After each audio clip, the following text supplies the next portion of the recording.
send those texts out into the world that go to the wrong places, and then you go, gee, I wonder what that person that got that text thinks of me. It just happened to me. First time. First time I ever sent a text to somebody that I didn't know where it went. And I don't know who got it, but I'm pretty sure they think I'm a sex offender at this point. Because, oh look, once there was a girl who had a curl in the middle of her forehead. Don't finish that. Anyway, so let's just give you some factual basis for the story, because I'm sharing it in no makeup and a ponytail and after I've been doing housework all day, just because I really thought some of y'all might need a laugh because of all this crap we're going through right now. So my 103-year-old aunt recently passed away. Don't act surprised. She's 103. We kind of understand what's happening at this point.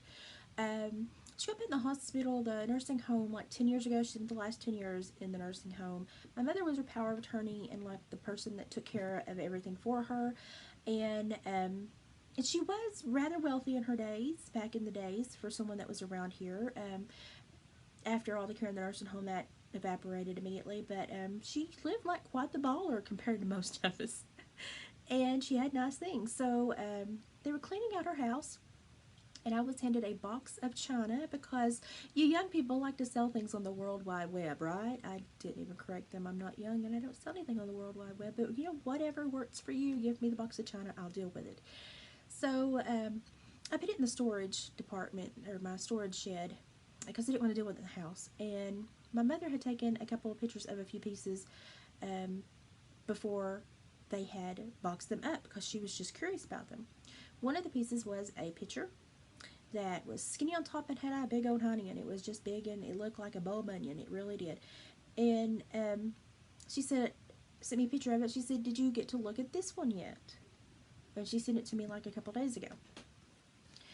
And I had told her that I was busy. I would check on it later. So I started checking, and I needed to know the marks on the bottom of the china. So I picked up my phone. I messaged my mother, and I said, "You know that one that had the big honey in? Does it have anything stamped on its bottom?" And I sent it off into the blue yonder. And about 10 minutes passes, and I'm like, why did my mother not respond to me?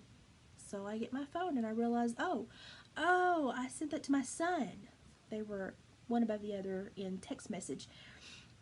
And so I messaged my son on Facebook, and I said, hey, you know, if you got that message on your phone, ignore it. It was from my mom. To which he responds back and says, Mom, I've not had that number for a couple of weeks. So somebody in the wild blue yonder just got asked if that one with the big bottom had a stamp on it.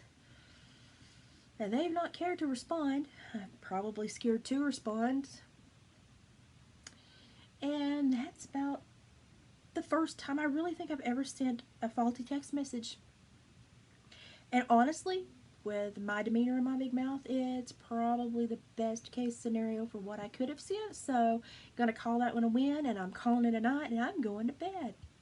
If any of y'all received that text, I apologize. Night.